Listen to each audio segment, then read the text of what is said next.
찬송하시겠습니다. 찬송가 325장입니다.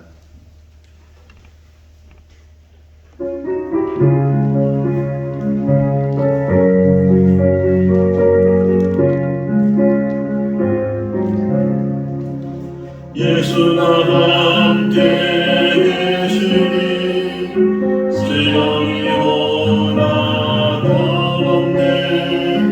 기쁨의 근원 되시는 예수를 위해 삽시다. 날마다 저를 섬기며 언제나 저를 기리고 그 사랑 안에 살면서 당길로 다짐합시다.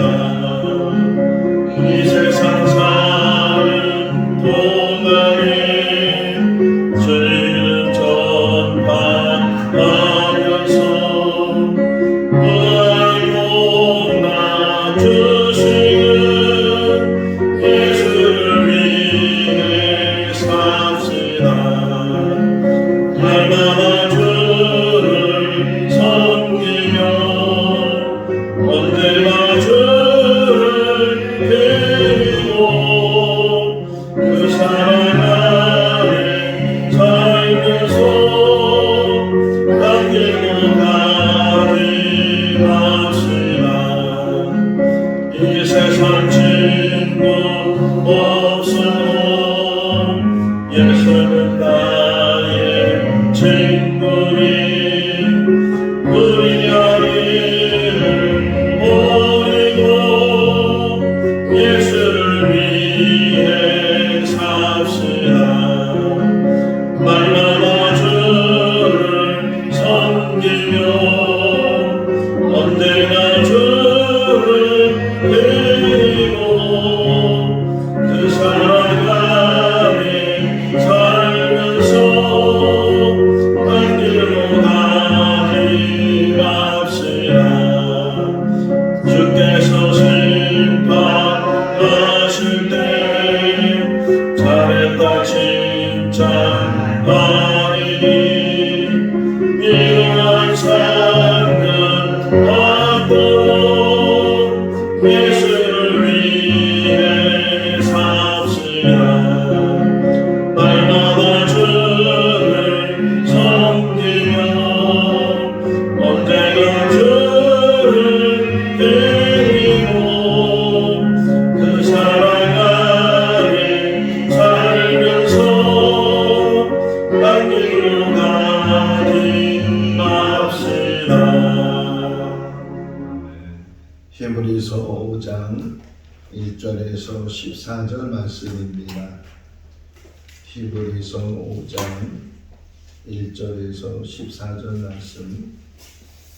대제사장마다 사람 가운데서 택한 자이므로 하나님께 속한 일에 사람을 위하여 예물과 속죄하는 제사를 드리게 하나니 그가 무식하고 미혹된 자를 미리 용납할 수 있는 것은 자기도 연약에 휩싸여 있으시라.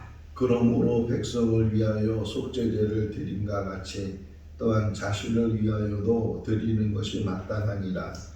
이 종이는 아무도 스스로 취하지 못하고 오직 아론과 같이 하나님의 부르심을 받은 자라야 할 것이니라. 또한 이와 같이 그리스도께서 대제사장이 되심도 스스로 영광을 취하심이 아니요 오직 말씀하신 이가 그에게 이르시되 너는 내 아들이니 내가 오늘 너를 낳았다 하셨고 또한 이와 같이 다른 데서 말씀하시되 내가 영원히 멜기세덱의 반차를 따르는 제사장이라 하셨으니 그는 육체에 계실 때에 자기를 죽음에서 능히 구원하실 이에게 심한 통곡과 눈물로 간구와 소원을 올렸고 그의 경건하심으로 말미암아 들으심을 얻었느니라.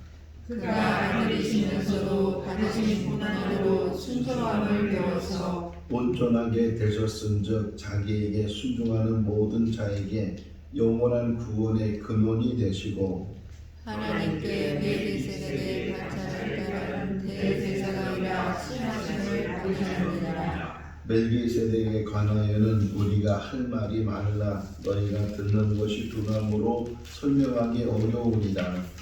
내가 오늘 되었으므로 너희가 마땅히 선생이 되었으니 너희가 다시 하나님의 말씀의 초보에 대하여 누구에게서 가르침을 받아야 할 처지이니 한나라는 지금 먹고 제사장 먹어야 할 자가 되었구나. 이는 젖을 먹는 자마다 어린아이니 의의 말씀을 경험하지 못한 자요 단단한 음식은 장성한 자의 것이니 그들은 지각을 사용함으로 연단을 받아 선악을 분별하는 자들이니라. 아멘.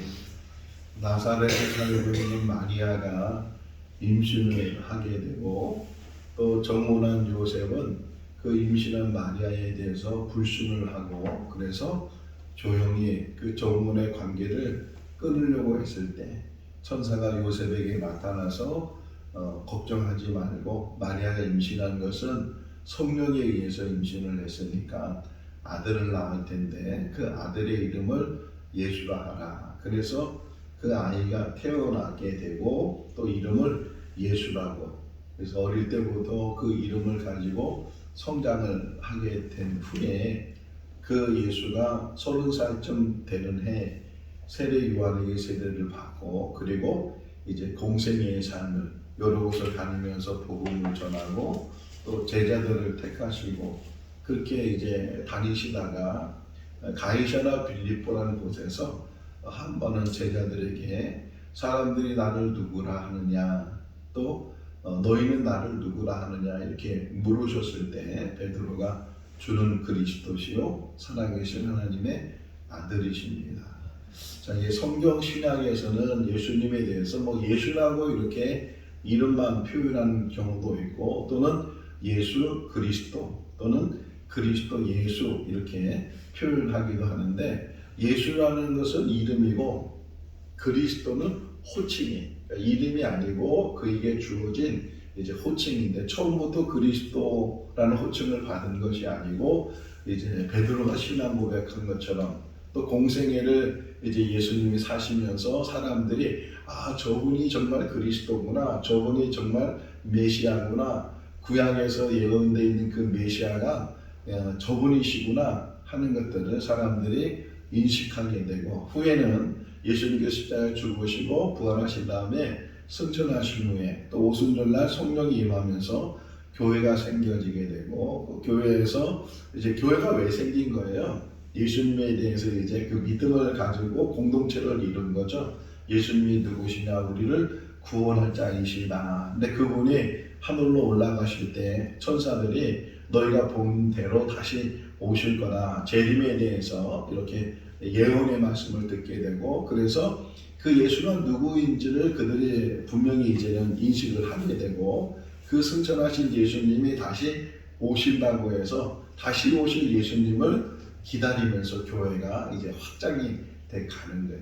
자, 이 길게 설명을 했는데 예수 그리스도, 이게 그리스도라는 말은 호칭은 예수님에게만 이제 주어지는 고유 명사처럼 되어진 말인데 원래 그리스도란 뜻은 기름 부음 받은 자란 뜻이고 이 기름 부음 받은 자란 뜻은 구약 성경에 나오는 이제 직분 그러니까 어떤 직분 속에서 기름 부음을 받는 이야기들이 나오는데 그 대표적인 것이 이제 사울과 다윗이 사무엘에 의해서 기름 부음을 받았잖아요. 그래서 왕이 기름 부음을 받게 되고 또 아론과 이제 그 아론의 아들들이 이제 제사장이 되고 그 후에 레위 지파에서 제사장이 나올 때 그 제사장들에게도 직무를 주기 전에 위임식을 하게 되는데 기름 부음을 받게 되고 또 엘리야가 엘리사를 제자로 삼을 때도 먼저 미리 기름 부음을 이제 줘서 제자로 삼고 그래서 왕과 제사장과 선지자들이 기름 부음을 받았다. 그러니까 그리스도라는 말은 기름 부음을 받은 자라는 그런 뜻이고 그 기름 부음 받은 자라는 뜻의 그 안에는 왕과 제사장과 선지자 그러니까 예수 그리스도에게는 왕의 직분이 있으시고 제사장의 직분이 있으시고 또 선지자의 직분이 있으시다 이렇게 지금 이야기하는 거고, 그것을 잘 설명해 주는 게 히브리서 중에 제사장의 직분이에요.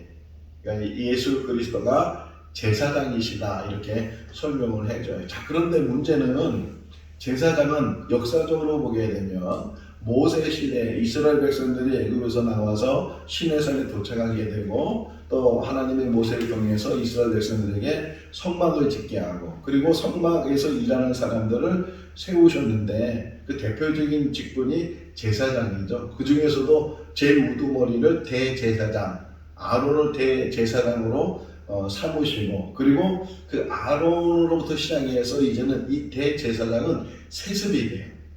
그러니까 그 아들이 이제 세습이 돼서 제사장 직분을 갖게 되는데, 그 외에 이제 다른 제사장들은 레위 지파 중에서 제사장으로 이제 뽑힘을 받게 되고 또 직무를 감당하게 돼요. 자, 또 하나의 제사장이 등장하게 되는데, 성경은 잠깐 나오는 이야기라도 그냥 지나가는 것이 아니고 다 그에 연결되어 있다. 고리고리가 연결되어 있는 것이고, 또 미리미리, 그러니까 예를 들면 아담과 하와가 에덴 동산에 쫓겨났을 때 가죽옷을 이제 하나님으로부터 이제 받아서 그 가죽옷을 입고 나가는 그 이야기가 그냥 지나가는 이야기지만, 나중에 가서 이제 제사에 대한 이야기도 알게 되고 예수님의 죽음에 대한 이야기도 알게 되고, 그러면서 다시 거슬러 올라가 보니까 그 가죽옷은 예수님에 대한 예표였다 이렇게 설명하고 있는 것처럼, 자, 아브라함 시대에 잠깐 설명을 하면, 아브라함이 하나님의 명령을 받고 가나안 땅에 들어가게 될 때 롯을 데리고 가죠. 자기 조카 롯을. 이제 아들이 없으니까 아브라함과 사라가 오랫동안 결혼 생활했는데도 자녀가 없어서 혹이나 상속자로 생각하고 자기 조카 롯을 데리고 가나안 땅에 들어갔는데, 양쪽 집안이 너무 거부가 됐어요. 그러니까 짐승들이 많아지다 보니까 이제 물은 한정되어 있고 풀도 한정되어 있는데, 서로 양집이 서로 같은 물을 먹고 같은 풀을 먹다 보니까 종들이 싸움을 하게 되고, 이 다툼이 자꾸만 어린아이 싸움이 어른 싸움이 된다고. 그래서 아브라함이 볼 때는 이렇게 둬서는 안 되겠다. 그래서 롯을 불러서 우리 이제는 헤어져야 될 때가 됐다. 네가 먼저 선택을 하면 내가 그 반대편으로 갈 테니까. 그래서 이 롯이 소돔과 고모라를 보니까 하나님의 동산처럼 물도 있고 풀도 있고 목축하기에 너무 좋은 장소로 보여서 그리로 가게 되고, 아브라함은 헤브론이라는 황무지 땅으로 이제 가게 됐어요. 헤어졌죠. 그런데 소돔과 고모라 그 지역이 이렇게 좋은 지역이다 보니까 서로 탐하게 되고 거기에 전쟁이 많이 일어나게 돼서 결국은 그 롯이 전쟁에 의해서 포로로 끌려갔다는 거예요. 그 끌려갔다는 소식을 아브라함이 듣게 되니까 자기 집안에 같이 있었던 318명의 용사를 데리고 롯을 구하기 위해서 찾아가서 그 전쟁에서 이 아브라함이 승리를 하게 되고, 그래서 이제 롯과 그의 재물을 다시 다 찾아오게 되고, 다시 돌아오는 그 와중에 창세기 14장에 보면 한 사람이 등장을 하죠. 살레망이라고 표현되어 있고, 또 하나님의 제사장, 영원한 하나님의 제사장 멜기세덱이라는 사람이 등장을 해요. 그러니까 그런 왕이면서도 그의 직분의 일이 제사장의 일이었어요. 아브라함을 만났을 때 떡과 포도주를 준비를 해서 그를 대접하게 되고, 또 아브라함은 그 제사장 멜기세덱에게 11조를 주기도 하고, 이런 이야기가 창세기 14장에 나와요. 그리고 딱 넘어가.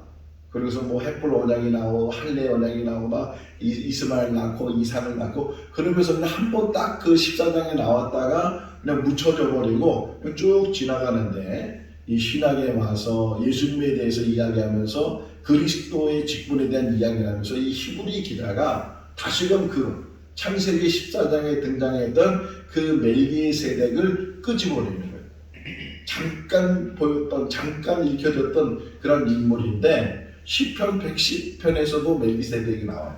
하나님의 제사장에 대한 이야기. 여기 지금 여기도 시편 110편의 그 구절을 인용을 하게 되는데, 자, 멜기세덱을 딱 끄집어내요. 그러면서 바울이 믿음과 율법에 대해서 이야기 나누면서 자그마한 유대인들은 율법을 지켜야 그리고 율법이 우선적인 것처럼 생각하는데 그때 바울이 믿음을 설명해요. 믿음을 설명하면서 자 먼저가 뭐냐 먼저가 항상 뭐 어떤 걸 때도 먼저가 중요해. 군대 가면요 짬밥수를 얘기해. 누가 먼저 들어왔느냐 이거에 따라서 상관이 되고 이제 하급자가 되고 그러는데 자 믿음과 율법이 뭐가 우선이냐 뭐가 먼저냐 자 율법이라는 것은 모세 시대에 하나님께서 시내산에서 이스라엘 백성에게 주신 거지만 믿음이라는 것은 오히려 저 창세기 15장 6절에 가서 보게 되면 아브라함이 하나님을 믿으니 이를 의로 여기셨다. 여기에 믿음이에요. 아브라함이 하나님을 믿었고 하나님은 그것을 의로 여기셨다. 그러니까 믿음이라는 것은 우리가 율법 하는데 그 율법보다도 적어도 400년 전에 벌써 하나님은 믿음을 통해서 아브라함을 인정해 주시고 그를 의롭게 여기셨다. 이게 나중에 신약에 가서 또 로마서에서 설명하잖아요. 이신칭이라고 해서 믿음으로 의롭게 된다. 이렇게 설명해 주고 있고 하박국 2장 4절 말씀에도 의인은 뭘로요? 믿음으로 살리라. 이렇게 말씀하고 있는 것처럼 우리가 율법 하는데 율법보다 더 우선적으로 있었던 것이 믿음이고 구원은 믿음을 통해서 이루어지는 거다. 이렇게 설명하는 것처럼 제사장도 설명하는 거예요. 이렇게 제사장의 시작은 선막을 짓고 나서 아론과 아론의 자녀들 또 레위 지파에서 제사장을 세웠지만 그런데 먼저 있었던 제사장이 있다. 아브라함 시대에 그 아브라함이 롯을 구하고 돌아오는 게 만났던 그 제사장이 바로 멜기세덱인데 거기 보게 되면 성경에서도 14장 보면 하나님의 제사장이란 말이야. 하나님의 제사장이 하나님이 택해서 하나님이 세운 그런 제사장이다. 이렇게 지금 설명을 하면서 예수님이 바로 그분이시다. 설명을 해요. 자, 원래는 아까 얘기했지만 세습한다고 그랬잖아요. 아론의 후손들이 대제사장을 세습하고 또 레위인 중에서 제사장이 되면 그 제사장들이 이제 세습을 시켜요.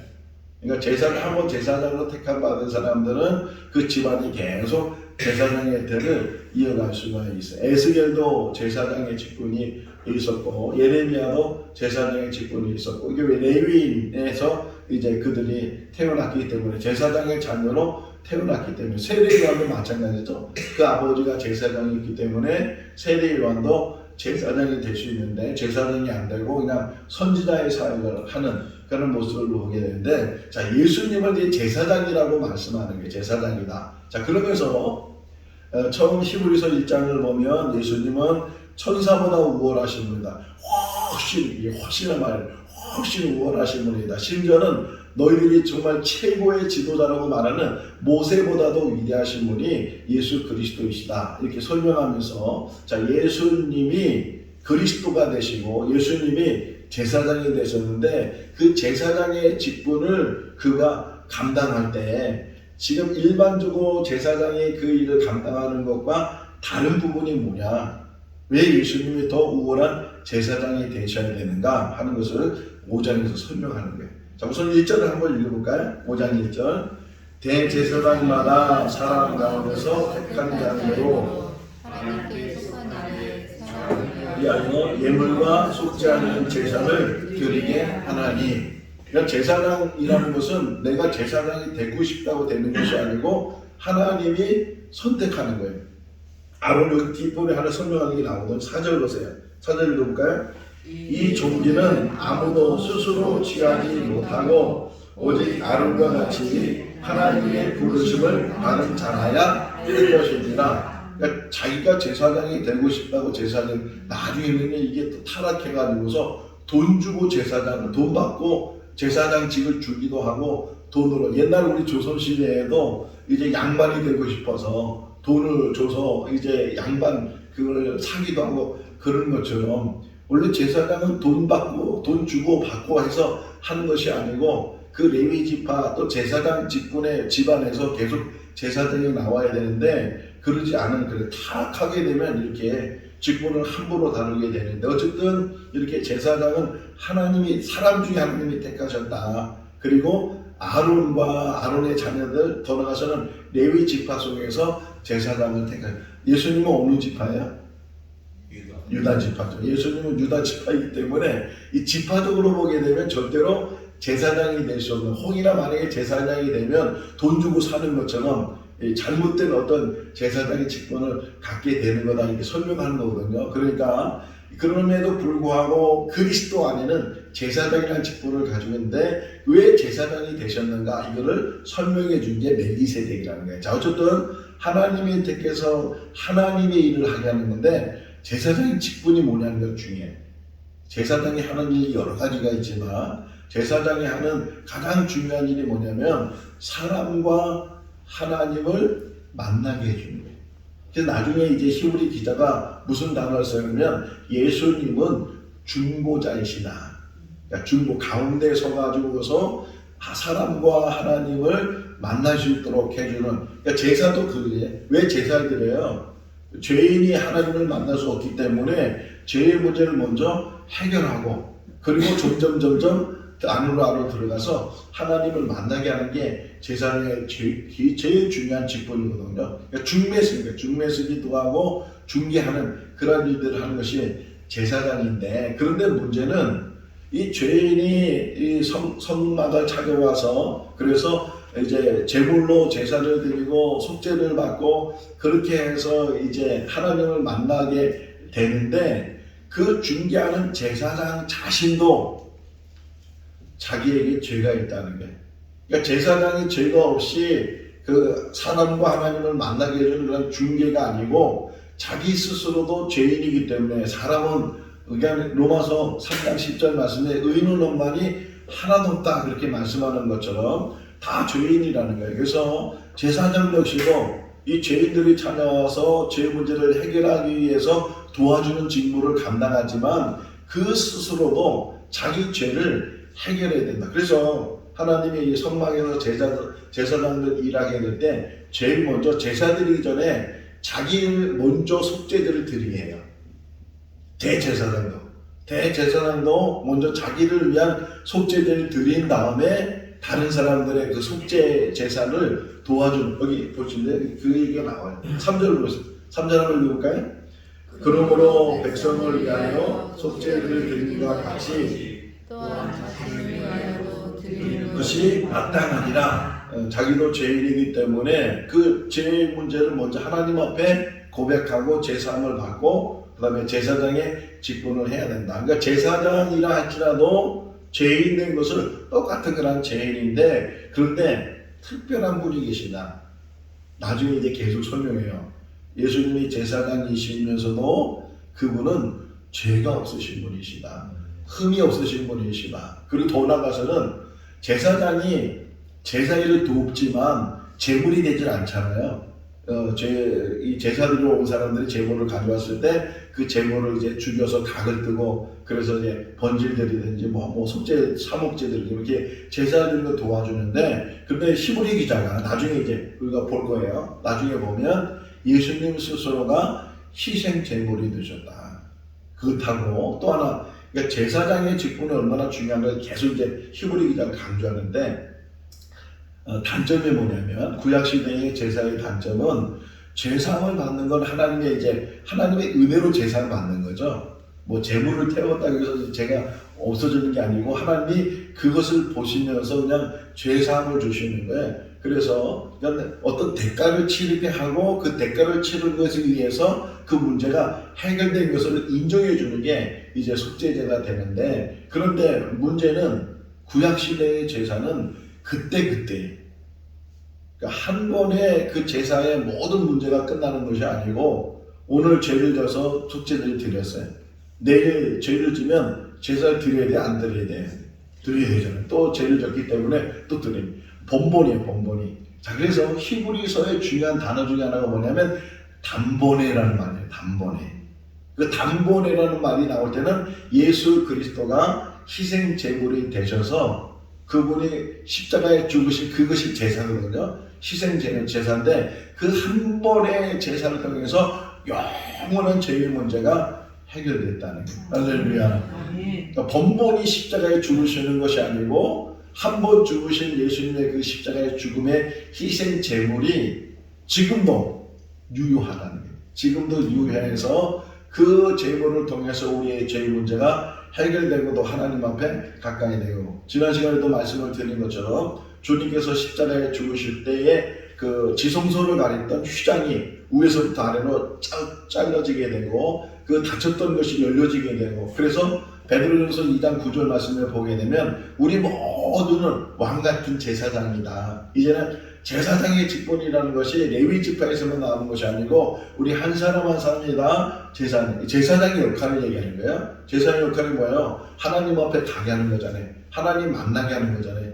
우리가 이제는 어떤 누구를 통해서, 중개자를 통해서 하나님을 만나는 것이 아니고, 어제 마지막 토요일날 마지막 부분이면 4장 16절 말씀에 은혜의 보좌 앞에 담대히 나갈 수 있다고 하는 거예요. 예수님을 통해서 은혜의 보좌 앞에 담대히 나가는 것처럼 이제는 우리 한 사람 한 사람이 누군가가 겨우 중개에 서서 하나님을 만나는 것이 아니고, 예수 그리스도의 그 대속의 은혜를 통해서, 예수 그리스도가 중개한다면 예수 그리스도가 중개를 하시고 그분을 통해서 우리가 더 하나님 앞에 나가게 되는 것이다. 이걸 이제 설명해 나가는 거예요. 자, 5절을 보시면 예수님이 어떻게 제사장이 됐는가, 이걸 5절에 설명해요. 5절 읽어볼까요? 또한 이와 같이 그리스도께서 대제사장이 되심도 스스로 영광을 취하심이 아니요 5절 말씀하신 이가 그에게 이르시되 너는 내 아들이니 내가 오늘 너를 낳았다 하시고, 6절 또한 이와 같이 다윗에서 말씀하시되 내가 영원히 멜기세덱의 반차를 따르는 제사장이라 하셨느니라. 시편 110편 4절에 있는 말씀을 인용을 하는 거예요. 거기에 이렇게 나와요. 멜기세덱의 반차를 따라서 된 제사장이다. 바로 예수 그리스도가 그분이시다 하는 것을 설명을 해요. 레위 지파는 아니지만 오히려 400년 전에 그 아브라함 시대에 등장했던 그 멜기세덱, 살레망, 영원한 하나님의 대제사장 멜기세덱처럼 예수 그리스도는 하나님이 택한, 하나님께서 세례받을 때 너는 내 아들이다, 내 기뻐하는 아들이다 말씀하시고, 변화산에서도 이제 모세가 나타나고 엘리야가 나타났지만 그 모세와 엘리야는 다 없어지게 되고 예수님만 남았을 때 하늘에서 이는 내 기뻐하는 아들이다 이렇게 소리를 들었던 것처럼, 베드로가 그것을 몇 번 고백하게 돼요. 여기서도 설명하는 것처럼 예수 그리스도는 레위 지파는 아니지만 오히려 더 먼저 영원한 하나님의 제사장이 있었던 것처럼 예수 그리스도도 대제사장이시다. 자, 그런데 또 하나는 아론의 후손들이 이제 대제사장을 그러는데 그들은 기간이 있잖아요. 그러니까 10년을 하든 20년을 하든 살아있는 동안에만 제사장 직분을 감당하니까, 아론도 이제 가나안 땅에 들어가지 못하고 결국 죽고 자기 아들에게 이제 제사장 직분을 물렸는데, 이게 사람은 기간이 있고 제한적인데 예수 그리스도는 거기에 비하면 영원하시다는 거예요. 영원하시다. 그러니까 지금도 대제사장이다. 자, 왜 대제사장이 이야기를 계속 강조하는가? 히브리 기자는 왜 강조하는가? 이 예수님의 역할 때문에 그래요. 그리스도라는 그 역할 때문에 설명해 주는 거예요. 대제사장이 되신 이유는 내가 제사장이야 하면서 뽐내거나 자기를 자랑하거나 자기를 드러내려고 하는 것이 아니고, 대제사장의 그 일을 하기 위해서 하는 것은 뭐냐면 사람과 하나님을 만나게 해주려고, 다시 끊어졌던 관계를 회복시켜 주려고, 그래서 오신 분이 예수 그리스도예요. 자, 그러면서 뭐라고 또 설명하냐면, 자, 예수님께서 사람이 되셨을 때, 육체를 가지고 계실 때 그분이 게세마네 동산에서 어떻게 기도했어요? 저 이제 십자가에 죽겠습니다. 저를 죽여주십시오. 그렇게 기도하는 것이 아니고 정말 간절한 마음으로 할 수만 있다면, 이 잔이 지나갈 수 있다면 이 잔이 지나가게 해달라고, 그러나 내 원대로 마옵시고 아버지 원대로, 아버지 뜻대로 하시라고 이렇게 기도하는 것. 여기 표현이 나와요. 자, 7절에 읽어볼까요? 그는 육체에 계실 때에 자기의 죽음에서 능히 구원하실 이에게 심한 통곡과 눈물로 간구의 소원을 올렸고 그의 경건하심으로 말미암아 들으심을 얻었느니라. 그래, 고통스러운 길이잖아요. 이 고통스러운 길인데 육신적으로 보면 이 고통을 정말 내가 이겨낼 수 있을까 할 정도로 그 심한 고통을 이제 겪어야 되기 때문에 진행할 수만 있다면 진행하게 해달라고. 그렇지만 내 소원, 내 원대로 하는 것이 아니고 아버지 뜻대로, 아버지 계획대로, 아버지가 원하시는 대로 그 일을 이루시라고. 그래서 그 일이 이루어지게 됐다. 이런 고통을 다 받으신, 이런 고난을 다 받으신 이유가 자기가 희생 제물이 되셨기 때문에, 그리고 그분이 대제사장이 되셔서, 그래서 이 제사장의 역할, 정말 하나님 앞에 가까이 나갈 수 있는, 우리가 이렇게 신앙생활 하는 것도 예수 그리스도를 통해서 신앙생활을 하는 줄로 믿습니다. 하나님을 아버지라고 부를 수 있는 것도 예수 그리스도를 통해서 아버지 이렇게 우리에게 가르쳐 주셔요. 바울도 그렇게 고백을 해요. 아버지. 우리가 하나님을 아버지라 부를 수 있는 그 하나만 가지고도요 가장 큰 축복을 받아요. 내일 말씀에 귀한 말씀이 나오거든요. 복의 복을 더하시고, 그 복의 복을 더하시고, 내일 읽을 말씀 한번 먼저 읽어볼까요? 우리에게 14절에 내일 모레 보는데요. 14절 말씀 읽어볼까요? 이르시되 내가 반드시 너에게 복주고 복주며 너를 번성하게 하고 번성하게 하리라 하셨느니라. 복주고 또 복을 주며 번성하게 하고 또 번성하게 하는, 누구를 통해서? 예수를 통해서. 예수 믿는 건요 정말 어느 것하고도 비교할 수 없는 축복이에요. 그리스도인이 된다는 그 하나만 가지고도요 평생을 살아가면서 감사할 수 있는 조건이, 지금 부하지 않아도 지금 아주 가난하게 살고 또 비참하게 살고 여러 문제 속에서 어려움 속에 살지만 하나님의 자녀가 된 것, 그리스도인이 된 것, 이거 하나만도요 그 어느 것하고도 비교가 되지 않아요. 그런 축복이 우리 가운데 있는 줄로 믿습니다. 이 고난과 이 어려움을 잘 믿음으로 끝까지. 지금 히브리 기자가 원하는 게 뭐예요?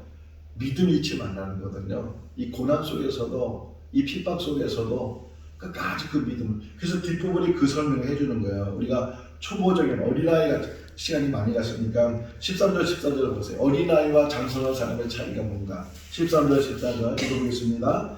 이는 젖을 먹는 자마다 어린아이니 의의 말씀을 경험하지 못한 자요 단단한 음식을 장성한 자의 것이니 그들은 지각을 사용함으로 연단을 받아 선악을 분별하는 자들이니라. 조금만 어려움이 오면 흔들리고, 조금만 핍박이 오면 그 믿음이 흔들리고, 그 삶이 흔들리고, 그러면 아직도 어린아이라는 거예요. 그러니까 오랫동안 믿었다고 장성하는 것이 아니고 그 믿음의 연주에 따라서 더 신앙이 깊어져야 되고, 그리고 장성한 사람이 돼야 된다. 자, 이렇게 하나님의 말씀을 들으면 제대로 이해를 해야 되고, 근데 이해를 못한다는 거죠. 11절. 멜기세덱 이야기도 제대로 이해를 못하는데 어떻게 하나님의 그 뜻을 제대로 이해하느냐. 우리가 이 어려운 상황에서 오히려 그분요 용광로에 들어가 순금이 나오는 거예요. 연단을 통해서만이 순수함을 얻을 수 있어요. 믿음도 마찬가지예요. 그래서 창세기 22장에 아브라함의 믿음을 마지막 확인한 게 뭐예요? 모리아산의 제단이잖아요. 제단에서 정말 너의 아들도 제물로 드릴 수 있느냐, 네가 가장 소중한 것도 하나님을 위해서 희생할 수 있느냐, 이런 시험이거든요. 그 시험을 이겼기 때문에 내가 이제야, 그런 말 하잖아요. 이제야 네가 나를 경외하는 줄 알았다 인정해 주시는 것처럼, 때로는 우리 인생 가운데 많은 연단이, 어려움이, 힘든 일이 있는데 오히려 그것 때문에 넘어지지 않고 또 굳건히 주님만 붙들고 말씀 붙들고 하나님 알아보며 믿음으로 승리해 나가는 우리 모두가 다 될 수 있기를 주님의 이름으로 축원합니다. 기도하겠습니다. 사랑이 많으신 하나님 아버지, 또 한 주간 시작하는 월요일 이 새벽에 저희들 불러주시고 또 영상을 통해서 함께 묵상하게 하여 주신 것 감사합니다. 히브리 말씀이 큰 은혜가 되게 하여 주시고 깨달음이 되게 하시고 어린아이 신앙이 머물지 않게 해주시고 장성한 시간으로 단단한 음식도 먹고 환난 가운데서도 흔들리지 않는 믿음 갖게 하여 주시옵소서. 세상을 보고 사람을 보면 실망할 수밖에 없고 낙심할 수밖에 없습니다. 오직 주만 바라보게 하시고 천국 바라보게 하시고 주신 사명 감당하는 우리들 되게 하여 주시옵소서. 어려운 문제 속에서 하나님 앞에 눈물로 기도하는 주의 종들이 있습니다. 사람의 힘으로는 사람의 능력으로는 감당할 수 없는 그런 어려운 문제를 주께서 해결하여 주시옵소서. 아버지 속히 해결하여 주시고 또 하나님께 영광 돌리게 하시고 참여하는 우리 성도들 되게 하여 주시옵소서. 육신의 연약함 있는 성도들 치료해 주셔서 건강히 회복되게 하시고 주님의 전을 사모하지만 육신의 연약함 나오지 못하는 성도들이 있습니다. 그 마음을 아시죠. 건강도 주셔서 정말 주님의 전을 찾아나와 우리 성도들과 더불어 함께 예배할 수 있는 때가 속히 오게 하여 주시옵소서. 물질로 어려운 성도들 도와주시고 또 여러 가지 가정의 문제들, 자녀의 문제들 다 주님 안에서 해결받게 하여 주시고 하나님께 영광 돌리게 하여 주시옵소서. 오늘 주 안에서 복된 하루의 삶이 되게 하여 주시기를 간절히 바라옵고 예수 그리스도 이름으로 기도하옵나이다. 아멘. 마쳤습니다. 자유롭게 기도하시기 바랍니다.